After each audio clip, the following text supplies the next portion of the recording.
Hello दोस्तों, नमस्कार। Way of maths में आपका फिर से स्वागत है। मैं हूं एम के गुजर और इस वीडियो में लेके आया हूं वेस्टर्न रेलवे यानी पश्चिमी रेलवे के अहमदाबाद डिवीजन में 10 अगस्त 2024 को एक संट मास्टर का पेपर हुआ था। उस पेपर का तीसरा भाग, संट मास्टर के पेपर का पहला भाग जिसमें क्वेश्चन नंबर 1 से लेकर के 30 तक, और दूसरा भाग जिसमें क्वेश्चन नंबर 31 से लेकर के 60 तक पहले हल करवा दिए हैं। उनका लिंक डिस्क्रिप्शन में दे रखा है।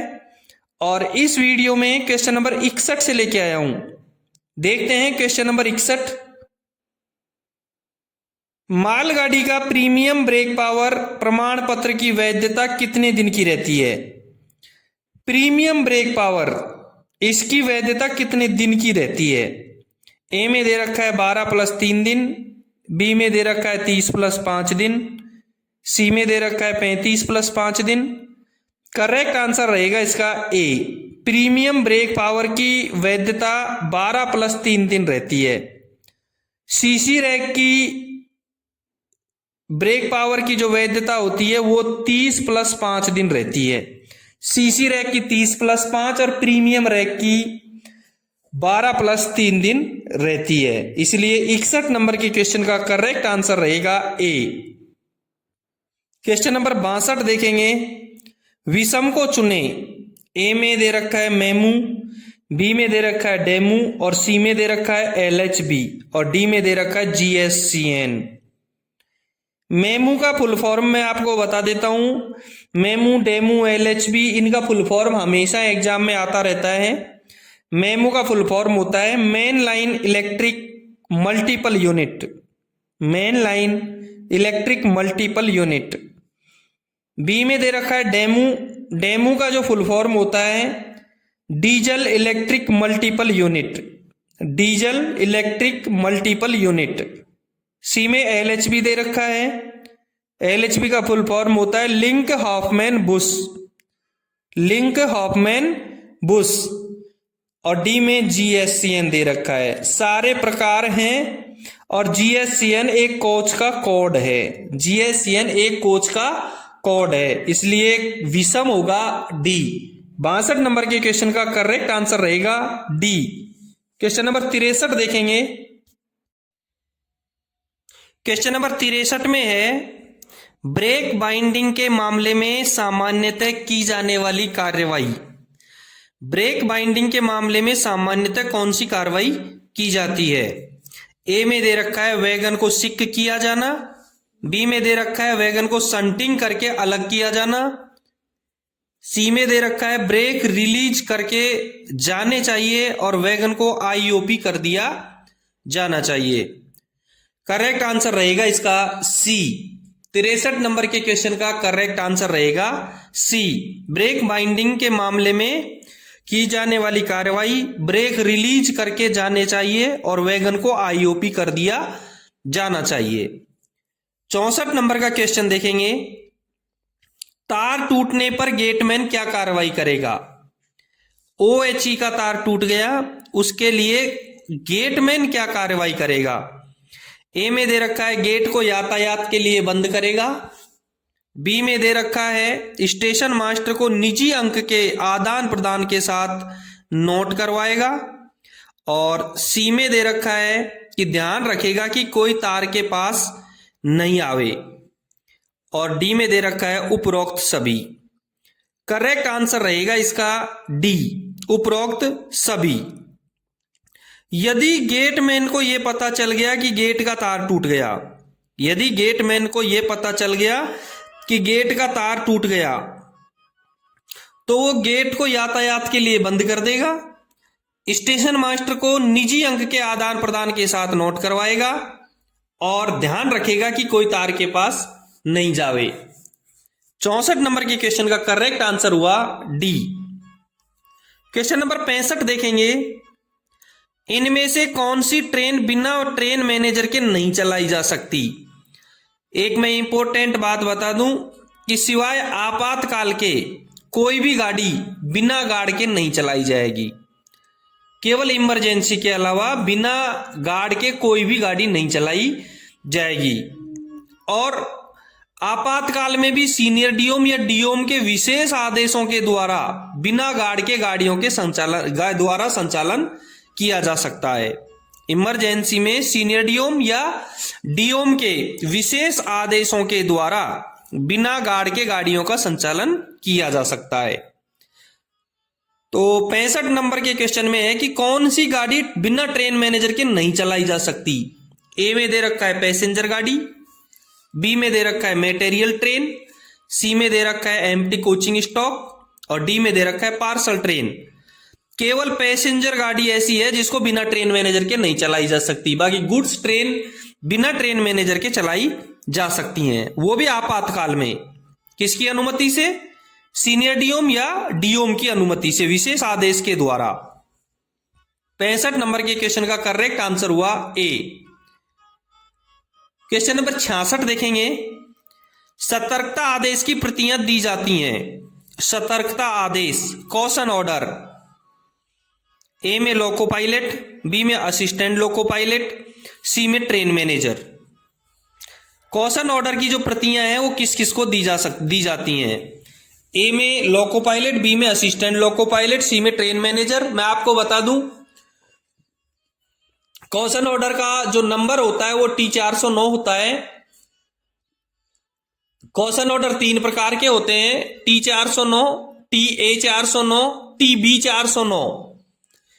T409 कॉशन ऑर्डर, TA409 नील कॉशन ऑर्डर और TB409 रिमाइंडर कॉशन ऑर्डर, अनुस्मारक। Loco pilot, assistant loco pilot और ट्रेन मैनेजर तीनों को सतर्कता आदेश की कॉपियां दी जाती हैं।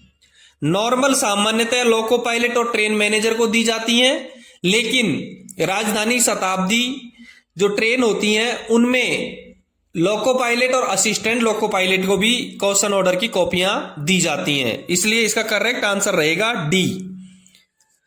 क्वेश्चन नंबर 66 का correct answer D. Question number 67 देखेंगे। प्राइवेट नंबर बुक में प्राइवेट नंबर में कितने डिजिट का जिक्र होता है? प्राइवेट नंबर बुक में प्राइवेट नंबर में कितने डिजिट होते हैं? ए में 2, बी में 1, सी में 3 और डी में 4 दे रखा है। करेक्ट आंसर इसका रहेगा ए, क्योंकि प्राइवेट नंबर जो पुस्तक होती है उसमें जो डिजिट होते हैं वो केवल 2 अंक के होते हैं, केवल 2 अंक के होते हैं। इसलिए 67 नंबर के क्वेश्चन का करेक्ट आंसर रहेगा ए। क्वेश्चन नंबर 68 देखेंगे। 2 इंजन एक साथ जुड़कर कार्य कर रहे हैं। 2 इंजन एक साथ जुड़कर कार्य कर रहे हैं तो किसको प्रस्थान प्राधिकार दिया जाएगा? ए में दे रखा है सेकंड लोको को, बी में दे रखा है फर्स्ट लोको को, सी में दे रखा है बोथ ए और बी।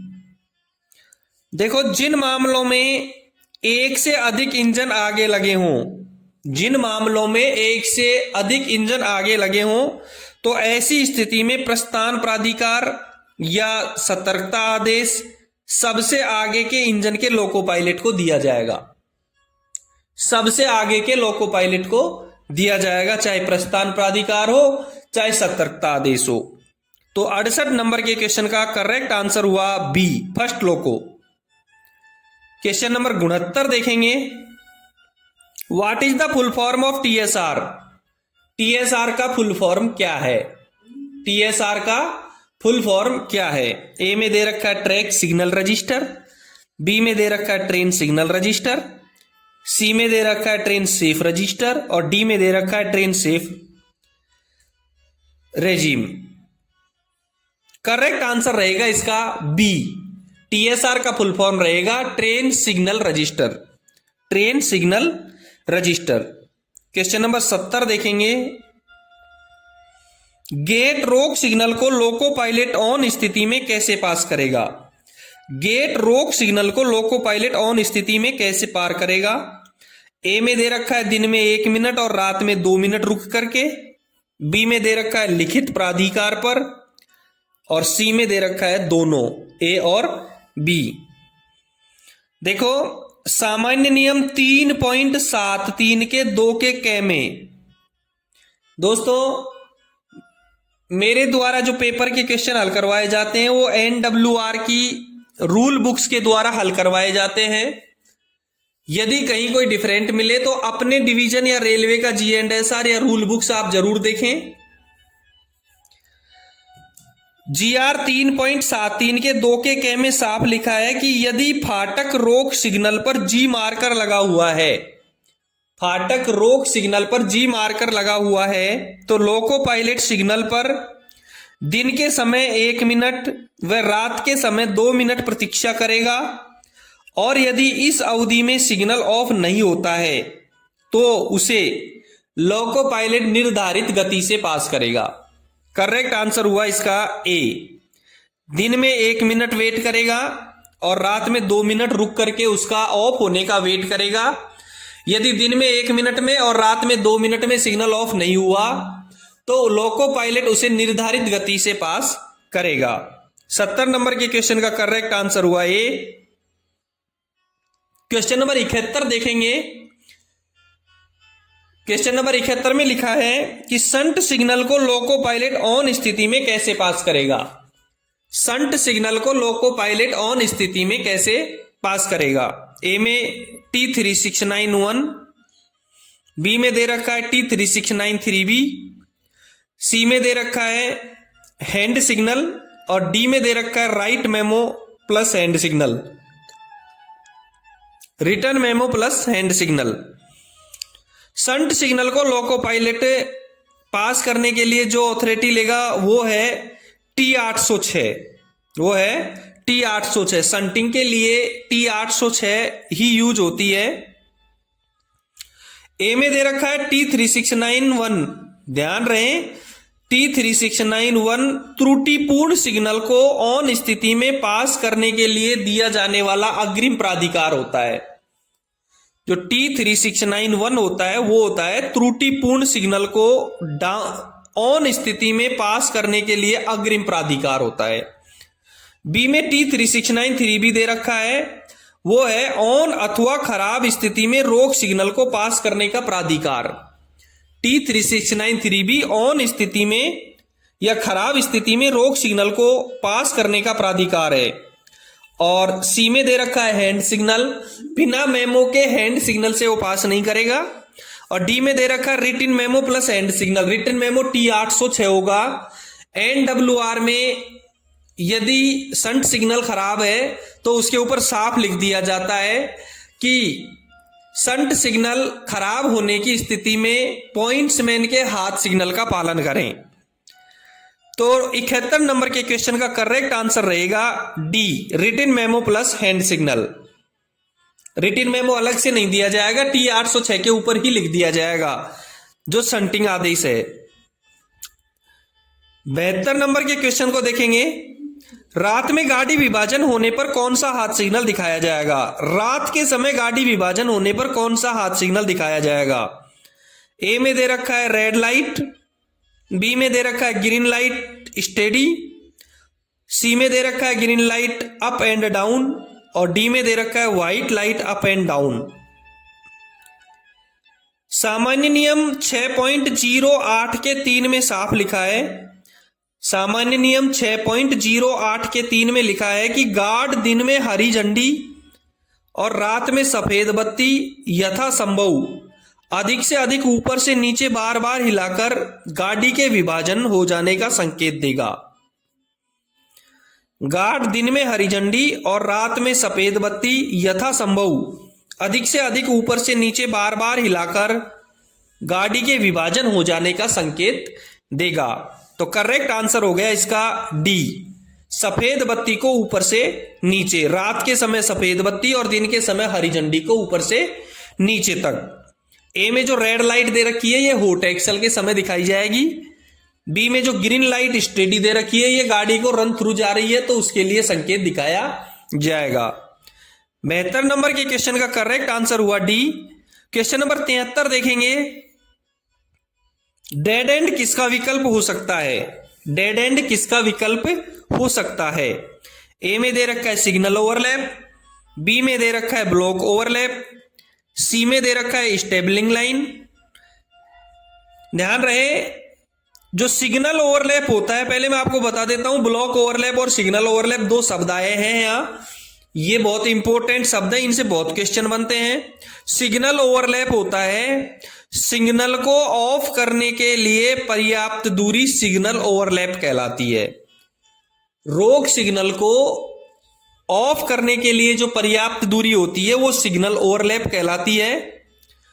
और ब्लॉक ओवरलैप लाइन क्लियर देने के लिए जो पर्याप्त दूरी होती है वो ब्लॉक ओवरलैप कहलाती है। सिग्नल ओवरलैप, सिग्नल ऑफ करने के लिए पर्याप्त दूरी सिग्नल ओवरलैप कहलाती है। सिग्नल ओवरलैप टू एस्पेक्ट में 180 मीटर होता है और मल्टी एस्पेक्ट में 120 मीटर होता है। इंपॉर्टेंट है बहुत। सिग्नल ओवरलैप होता है वो टू एस्पेक्ट में 180 मीटर होता है और मल्टी एस्पेक्ट में 120 मीटर होता है। और ब्लॉक ओवरलैप जो लाइन क्लियर देने के लिए जो पर्याप्त दूरी होती है उसको ब्लॉक ओवरलैप कहते हैं। ब्लॉक ओवरलैप टू एस्पेक्ट में 400 मीटर होता है और मल्टी एस्पेक्ट में 180 मीटर होता है। ब्लॉक ओवरलैप टू एस्पेक्ट में 400 मीटर होता है और मल्टी एस्पेक्ट में 180 मीटर होता है। और डेड एंड है वो सिग्नल ओवरलैप का ही एक विकल्प है।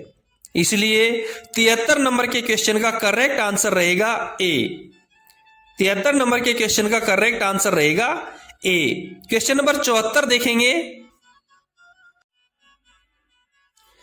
कौन से सिग्नल के ब्लैंक ऑफ होने पर गाड़ी खड़ी करना अनिवार्य है? डिस्टेंस सिग्नल, बी में आउटर सिग्नल, सी में होम सिग्नल और डी में ऑल ऑफ दीज। सभी सिग्नलों के ब्लैंक ऑफ होने पर गाड़ी को खड़ी करना अनिवार्य है। सभी सिग्नलों के ब्लैंक ऑफ होने पर गाड़ी को खड़ी करना अनिवार्य है। तो 74 नंबर के क्वेश्चन का करेक्ट आंसर रहेगा D, all of these. 75 number का क्वेश्चन देखेंगे। पटाखा सिग्नल की संरक्षा परिधि कितनी होती है? पटाखा सिग्नल की संरक्षा परिधि कितनी है? ए में 50 मीटर, बी में 45 मीटर, सी में 25 मीटर और डी में 100 मीटर। और पटाखा सिग्नल की संरक्षा परिधि 45 मीटर है। पटाखा सिग्नल को लगा करके पटाखा मैन 45 मीटर दूर जाकर के खड़ा रहता है। 75 नंबर के क्वेश्चन का करेक्ट आंसर हुआ बी। और पटाखा सिग्नल की उम्र 5 वर्ष होती है, जिसको चेकअप करके एक करके 8 वर्ष तक बढ़ाया जा सकता है। 75 नंबर का करेक्ट आंसर हुआ बी। क्वेश्चन नंबर 76 देखेंगे। परिचालन की दृष्टि से अहमदाबाद रेलवे स्टेशन किस श्रेणी का रेलवे स्टेशन है? ये आप अपने डिवीजन में देखें, अपने WTT में देखें, अपनी रूल बुक्स में देखें। वैसे 76 नंबर के क्वेश्चन का करेक्ट आंसर हुआ डी, स्पेशल क्लास लिख रखा है, लेकिन ये अपना डिवीजन में जरूर देखें। क्वेश्चन नंबर 77 देखेंगे। शंटिंग लिमिट बोर्ड कहां लगाया जाता है? बी में दे रखा है, ए में दे रखा है B class single line station, B में दे रखा है B class double line station, C में दे रखा है A class single line station और डी में दे रखा है C class single line station. Shunting limit board को सिंगल लाइन के उन बी क्लास स्टेशनों पर लगाया जाता है। सिंगल लाइन बी क्लास, यानी कि 77 नंबर के क्वेश्चन का करेक्ट आंसर पहले ही हो गया, अब ए। शंटिंग लिमिट बोर्ड को सिंगल लाइन के उन बी क्लास स्टेशनों पर लगाया जाता है जहां एडवांस स्टार्टर सिग्नल नहीं लगे होते हैं और आने वाली गाड़ी को सामने की दिशा में शंटिंग कार्य की सुविधा प्रदान करनी हो। ये स्टेशन सेक्शन की सीमा निर्धारित करता है। शंटिंग लिमिट बोर्ड है वो स्टेशन सेक्शन की सीमा का निर्धारित करता है।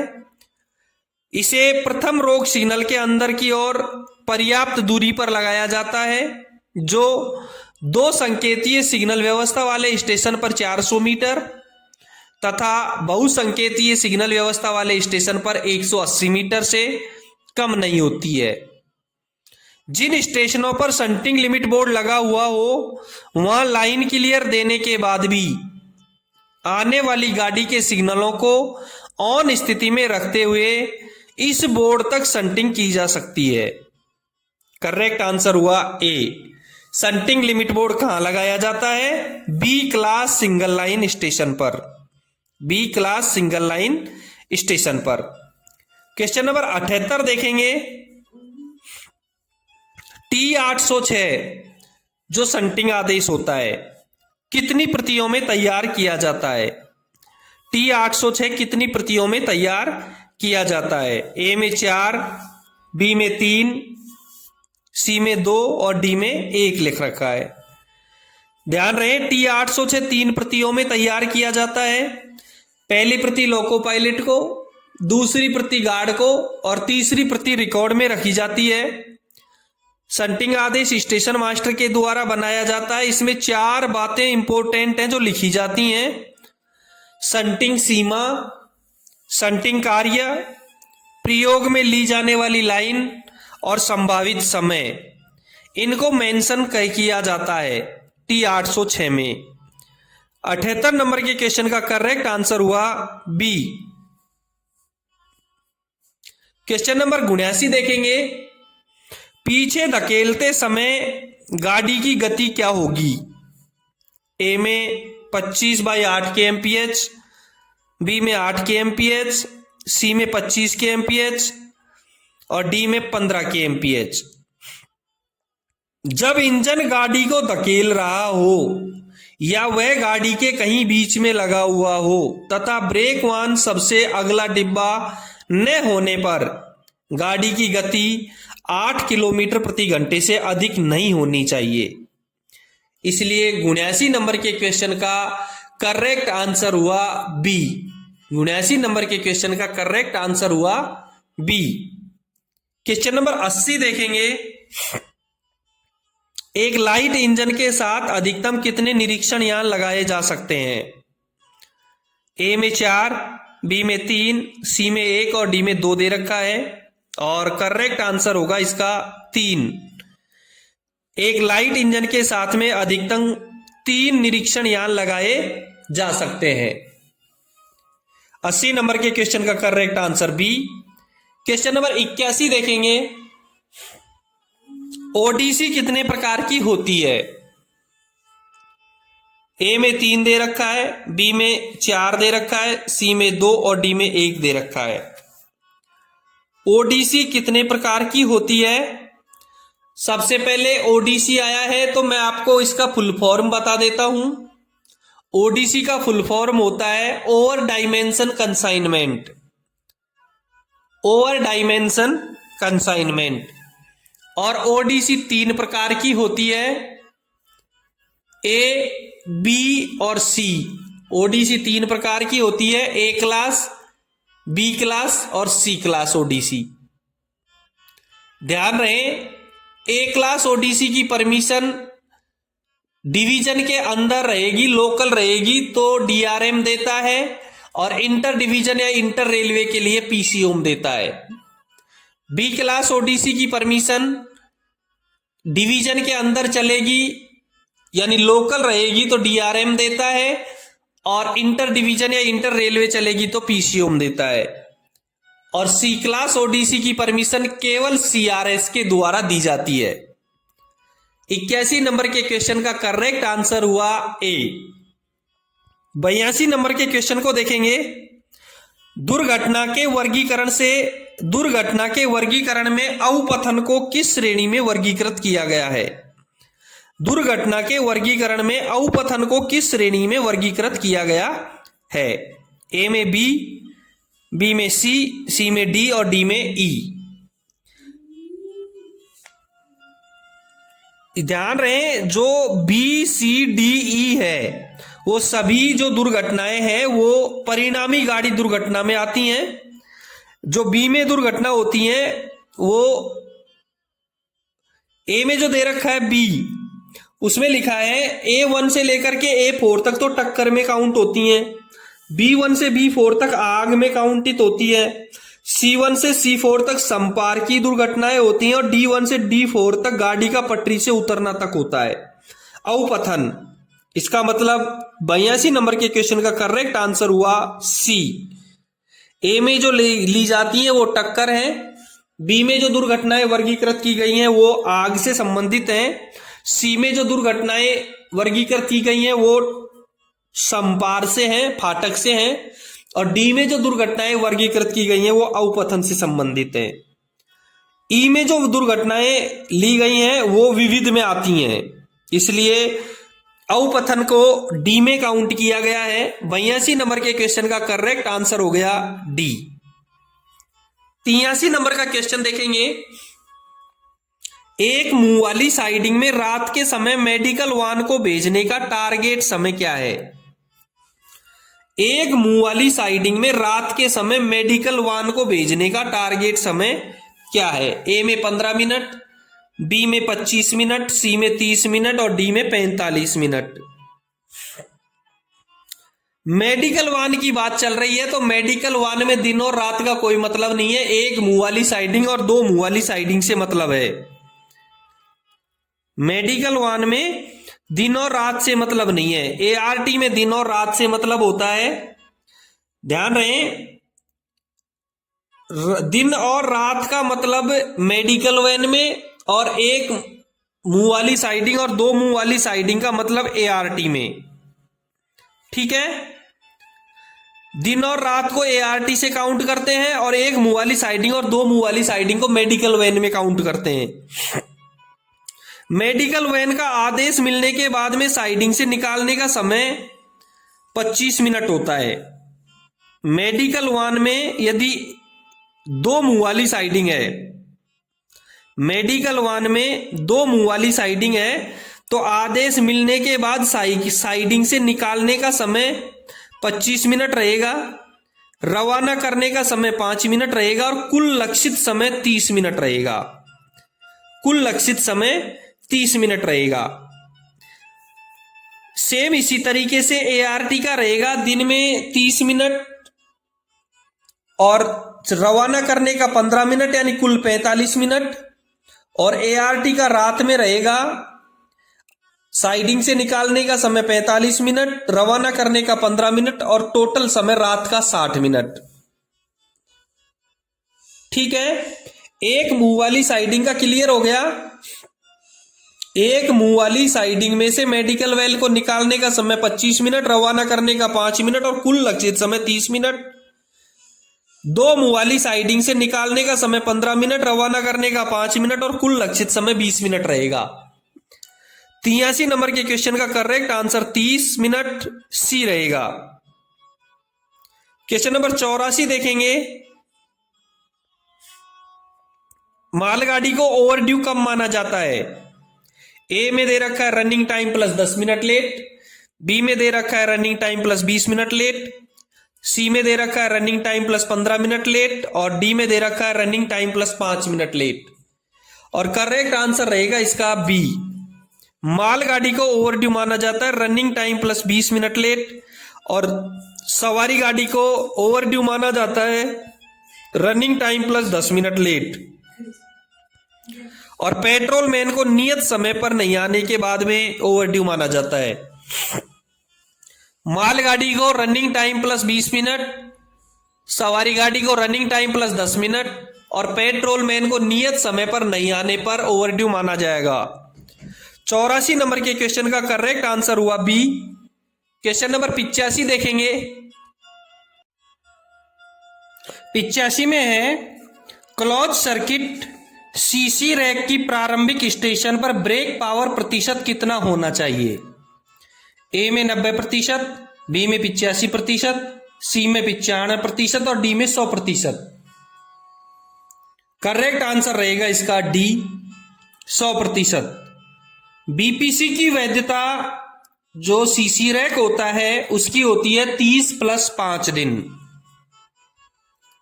सीसी रैक की बीपीसी की वैधता 30 + 5 दिन या 3000 या 3500 किलोमीटर।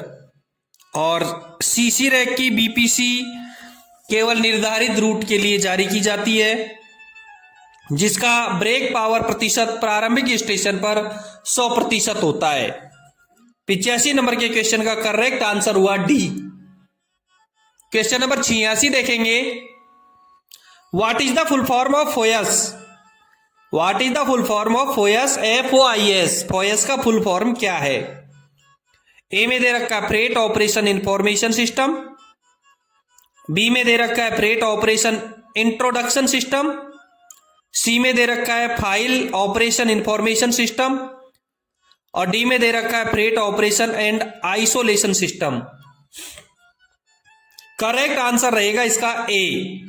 फोयस का फुल फॉर्म रहेगा फ्रेट ऑपरेशन इंफॉर्मेशन सिस्टम, माल भाड़ा परिचालन सूचना प्रणाली। फ्रेट ऑपरेशन इंफॉर्मेशन सिस्टम, माल भाड़ा परिचालन सूचना प्रणाली। क्वेश्चन नंबर 86 देखेगा, correct answer A. Question number 87 देखेंगे, what is the station code of Desalpar station? Desalpar station का स्टेशन कोड क्या है? ए में दे रखा है DLSP, बी में दे रखा है DSPR, सी में दे रखा है DSEP और डी में दे रखा है DSER। ये आप अपने पास देखें, अपने डिवीजन का स्टेशन कोड अपने पास WTT में ढूंढ करके देख लें। 87 नंबर के क्वेश्चन का करेक्ट आंसर आप स्वयं बनाएंगे। 88 नंबर का क्वेश्चन देखेंगे, what is the full form of SWR? SWR का फुल फॉर्म क्या है? ए में स्टेशन वर्किंग रूल, बी में स्टेशन वर्क्स रूल, सी में शॉर्ट राइटिंग रूल और डी में station wise rule. Correct answer रहेगा इसका ए, स्टेशन वर्किंग रूल। SWR का full form station working rule. इसी तरीके से GWR का फुल फॉर्म रहेगा गेट वर्किंग रूल। PSR का फुल फॉर्म रहेगा परमानेंट स्पीड रेस्ट्रिक्शन और TSR का फुल फॉर्म रहेगा टेम्परेरी स्पीड रेस्ट्रिक्शन। और TSR का दूसरे तरीके से अपनी किताब में देखा जाएगा तो एक फुल फॉर्म होता है ट्रेन सिग्नल रजिस्टर। TSR होते हैं टेम्परेरी स्पीड रेस्ट्रिक्शन और TSR का दूसरा होता है ट्रेन सिग्नल रजिस्टर। ये कुछ फुल फॉर्म थे जो हमेशा एग्जाम में आते रहते हैं। 88 नंबर के क्वेश्चन का करेक्ट आंसर हुआ ए। 89 नंबर का क्वेश्चन देखेंगे, SWR की अधिकतम वैधता कितनी होती है? ए में दे रखा है up to 10 year from date of issue, B में दे रखा है up to 5 year from date of issue, C में दे रखा है अप टू 3 वर्ष जिस डेट से वो इश्यू हुआ है और डी में 8 वर्ष दे रखा है। इसका करेक्ट आंसर रहेगा बी। SWR की जो वैधता है वो 5 वर्ष या 5 वर्ष के बाद नया SWR आएगा या छठी करेक्शन स्लिप की आवश्यकता होगी तो नया SWR आएगा। यानी 5 वर्ष के बाद या 5 करेक्शन स्लिप के बाद। और SWR का full form station working rule होता है। 88 नंबर के क्वेश्चन में बता दिया। SWR का जो उल्लेख है वो सामान्य नियम 5.06 में किया गया है, जिसकी वैधता 5 वर्ष या 5 करेक्शन स्लिप के बाद होती है। 89 नंबर के क्वेश्चन का करेक्ट आंसर हुआ बी। क्वेश्चन नंबर 90 देखेंगे, भारत का रेल मंत्री कौन है? नितिन गडकरी, अश्वनी वैष्णव, सी में अमित शाह और डी में गजेंद्र सिंह। बी में जो अश्वनी वैष्णव दे रखा है भारत का 40वां रेल मंत्री है। अश्वनी वैष्णव भारत के 40वें रेल मंत्री हैं जो 7 जुलाई 2021 से आज तक रेल मंत्री रहे हैं। करेक्ट आंसर 90 का बी रहेगा, अश्वनी वैष्णव। और सी में अमित शाह है जो 2019 से आज तक 32वें गृह मंत्री के रूप में कार्य कर रहे हैं। 90 नंबर के क्वेश्चन का करेक्ट आंसर बी। दोस्तों ये था अहमदाबाद डिवीजन का 10 अगस्त 2024 का सन।